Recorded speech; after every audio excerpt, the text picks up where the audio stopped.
Hello guys, my name is Gabriella Schromick, and today I'll be presenting my strategic analysis of Garmin Ltd, which is a company on the S&P 500.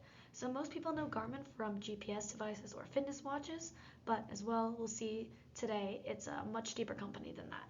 And I'm going to walk you through who Garmin is, what industry it competes in, what challenges it faces, 4 specific steps I believe it's managed to take to stay ahead, and let's get into it. So let me explain why I chose to analyze Garmin. Garmin was founded in 1989 and is headquartered in Switzerland. It trades on the New York Stock Exchange under the ticker GRMN, and it's a member of the S&P 500. It has over 23,000 employees across 37 countries, and in 2024 it posted a record of 6.3 billion in revenue. That's a 20% jump from the year before. What makes Garmin stand out is its business model. Unlike most tech companies, Garmin designs, manufactures, and distributes its own products from start to finish. That level of control is rare, and it gives Garmin a significant quality advantage. From a career standpoint, Garmin is an ideal fit for a business and strategy major like myself. Its 5 business segments, outdoor, fitness, aviation, marine, and auto, each require a different strategy. That kind of diversity creates real opportunities in corporate development, product strategy, and market analysis. Garmin also reinvests 400 million a year into R&D. That tells me it's a company I'm always looking forward to see, and the kind of company where a strategy professional can genuinely make an impact. The first step in my analysis is identifying exactly what industry to focus on. I chose Garmin's outdoor segment, and the reason is simple. In 2024, outdoor brought in $1.96 billion, making it the company's single largest business. It also has the highest profit margins, a 67% gross margin, and a 40% operating margin. In plain terms, it makes Garmin the most money and is the most efficient. Using standard industry codes, Garmin falls under NAICS code 334511, which covers navigation detection equipment manufacturing, and NAICS 339920, covering sporting and athletic goods. The primary SIC code is 3812 for navigation and search instruments. The bar chart on the slideshow shows all 5 segments side by side. Outdoor level leads, followed by fitness at 1.77 billion, marine at 1.07 billion, aviation at 880 million, and auto OEM at 610 million. Garmin is a really diversified company, but outdoor is clearly the crown jewel, and that's the industry we'll focus on today. Now let's take a look at the bigger environment Garmin operates in, using a pestle analysis. Starting with political, Garmin faces US-China trade tensions that drive up the cost of electronic components. On the plus side, its Swiss headquarters gives it some protection from US tax policy. There are also export restrictions on GPS devices in some sensitive regions. Economically, the health and wellness spending trend works in Garmin's favor, but a strong US dollar makes its products more expensive for international customers, which can hurt overseas sales. Socially, this is one of Garmin's biggest advantages. The global fitness boom and rise of adventure tourism are expanding its customer base. And as populations age, there is a growing demand for health and monitoring devices. Technologically, Garmin benefits from AI-driven health analytics, particularly through its First Beat acquisition. But there's a disruption risk from low Earth orbit satellite networks that could challenge Garmin's satellite communication products. Environmentally, and this is important, Garmin has made no public commitment to carbon reduction. Apple plans to be net zero by 2030, and Fitbit has targets. But Garmin's outdoor customers care deeply about nature, so this gap is a real reputational risk. Legally, FDA regulations around health data, GDPR data, privacy rules for the 48 million users on Garmin Connect, and GPS export controls all create compliance costs and risks. All right. Now let's analyze Garmin's competitive environment using Porter's 5 forces plus 6 fourth complementars. Competitive rivalry is high. Garmin competes with Apple and Samsung in the broad smartwatch market, and with focused brands like Coros and Suunto in outdoor sports. Innovation cycles are fast. The threat of new entrants is low to medium. Entering this market requires enormous investment in R&D, manufacturing, and patents. Garmin's 35 years of intellectual property and its 400 million annual R&D spend create very high barriers. Buyer power is medium. In the premium outdoor and aviation segments, customers prioritize performance over price, so they'll pay more.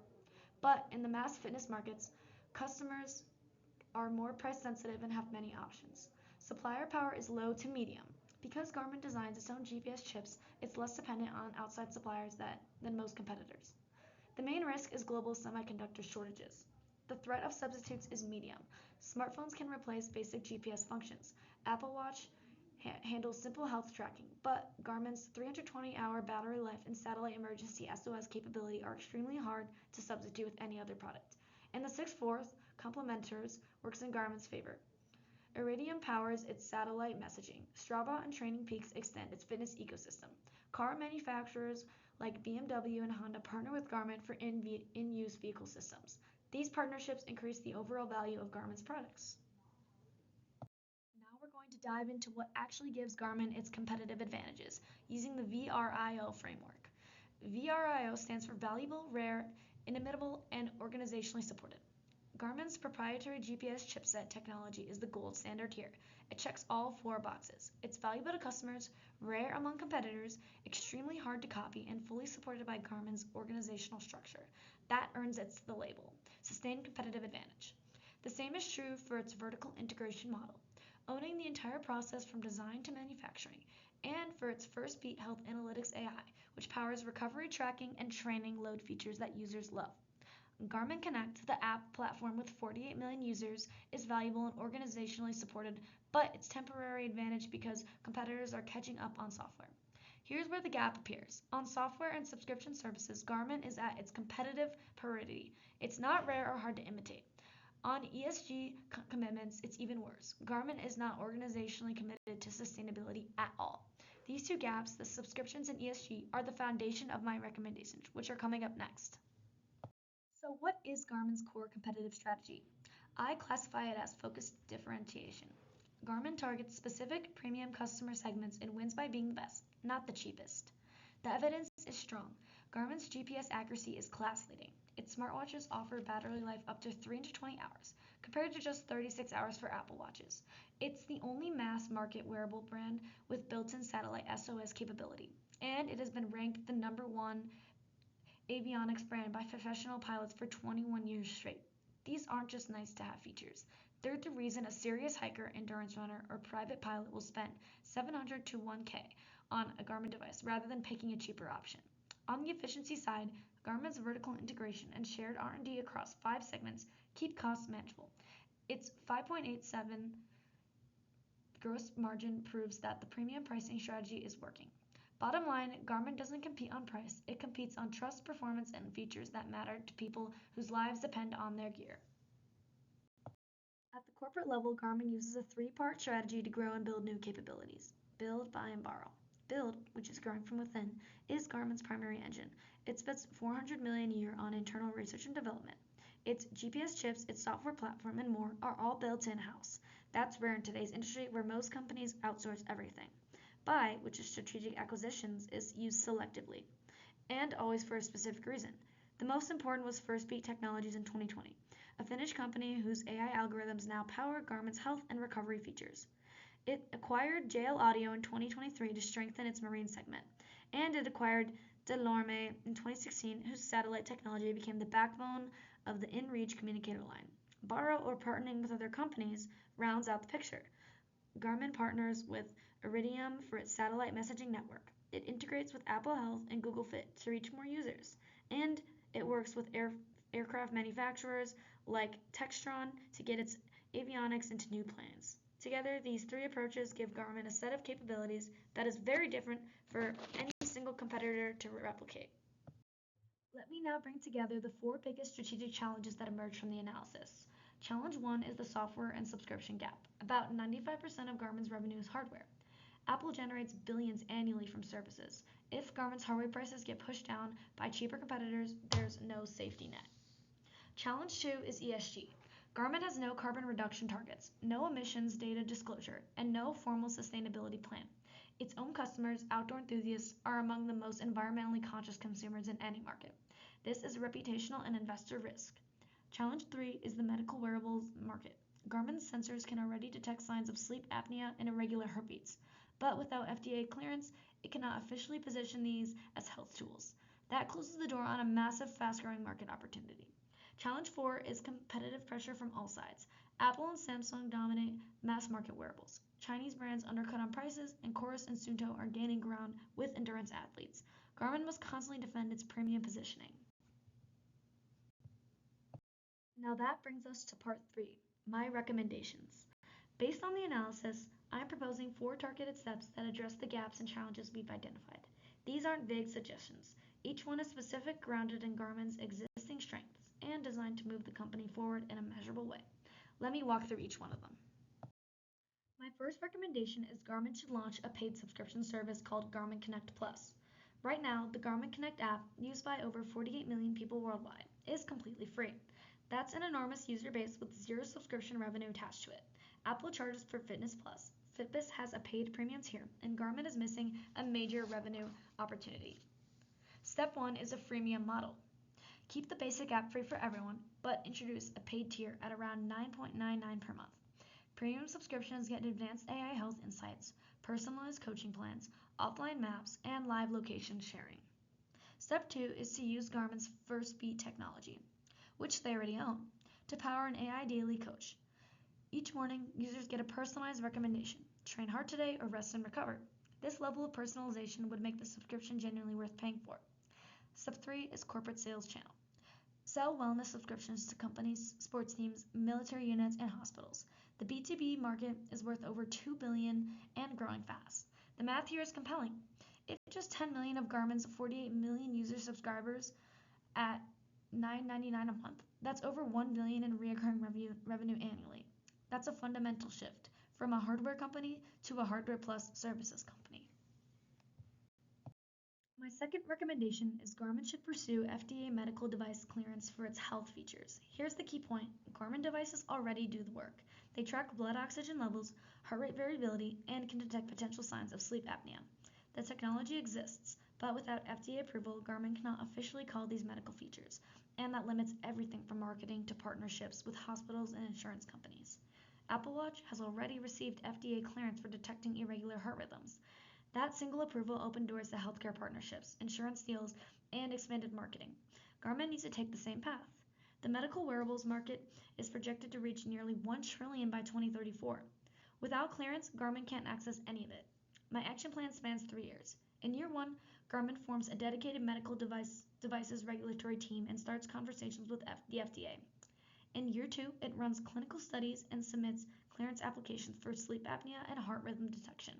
And by year 3, it launches a certified Garmin health platform and starts signing deals with health issuers and telehealth companies. The important thing is to run this parallel to, not instead of, regular product development, so it doesn't slow anything down. My third recommendation: Garmin needs to make a formal public commitment to environmental sustainability. I want to be clear. That isn't just a feel-good recommendation. It's a business strategy decision. Garmin's core customers are hikers, climbers, cyclists, and sailors, people who are deeply connected to the natural world. And right now, Garmin has 0 disclosed carbon targets. Apple commits to net zero by 2030. Fitbit and Samsung have similar pledges. Garmin is behind.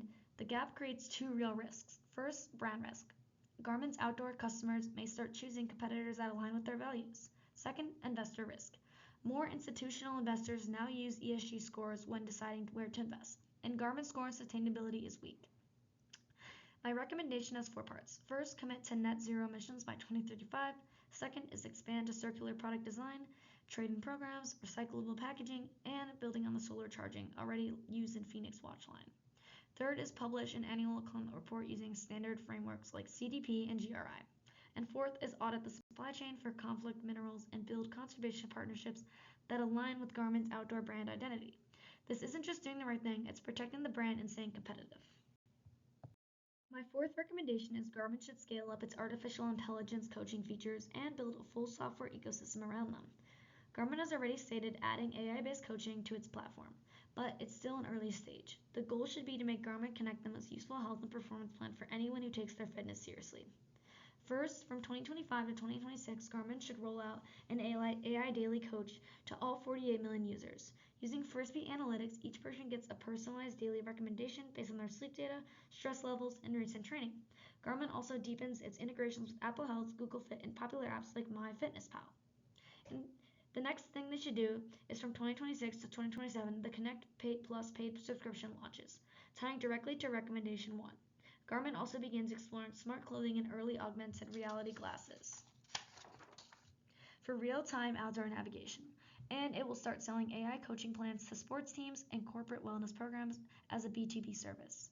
Next, by 2028 to 2030, the AI Health gets FDA clearance, linking back to my second recommendation, and the full Garmin ecosystem connects seamlessly.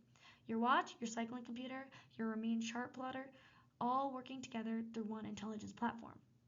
The long-term goal is simple: make Garmin so useful in someone's daily life that switching to a competitor feels like a real loss. In conclusion, Garmin enters this strategic moment from a position of real strength. Record revenue of $6.3 billion in 2024, nearly 59% gross margins, and over $3.7 billion in cash on its balance sheet. This is a company that has the financial power to act. My 4 recommendations will work together as a connected system. The Connect Plus subscription reduces dependence on hardware sales. FDA medical clearance unlocks a $1 trillion health market. A formal ESG commitment protects the brand with its most loyal customers. And the AI ecosystem builds the kind of long-term loyalty that no competitor can easily break. None of these are distant possibilities. Garmin already has the technology, the brand trust, and the financial resources. What it needs is a strategic commitment to the move from being the great hardware company to being the great technology platform company, one that serves its customers across their entire lives, and not just for one product. Thank you. Here is my first appendix, which is revenue growth by segment, 2021 through 2024. This appendix demonstrates Garmin's revenue by segment. The outdoor and fitness segments have shown the most consistent growth across all 4 years. Marine crossed $1 billion for the first time in 2024. And auto OEM, while starting from the smallest base, has more than tripled in revenue since 2021, driven by shipments of domain controllers to car manufacturers. The overall trend confirms Garmin's diversified model is working. You may pause if needed. The second appendix provides a more complete view of the pestle factors from slide 4. Each factor is broken down into its key drivers, whether it's a threat or opportunity for Garmin, and how Garmin has responded or how they should respond. The table makes clear that the environmental factor is where Garmin's response is the weakest and where the most urgency for action exists. This third appendix compares Garmin against Apple, Samsung, Chorus, Suunto, and Amazfit Fit across 6 dimensions: GPS accuracy, battery life, satellite communication, health AI, ecosystem strength, and price tier. You may pause if needed. This appendix captures Garmin's key financial metrics across 3 years. A few numbers stand out. Operating income grew 46% in a single year, from $1.09 billion in 2023 to $1.59 billion in 2024. Earnings per share on a pro forma basis grew 32% to $7.39. Cash and securities on the balance sheet grew to $3.7 billion. The dividend per share increased 20%, showing that Garmin's board is confident enough in future earnings to send more cash back to shareholders. You may pause if needed. The last appendix lists all resources used in the presentation. You may pause if needed. Thank you.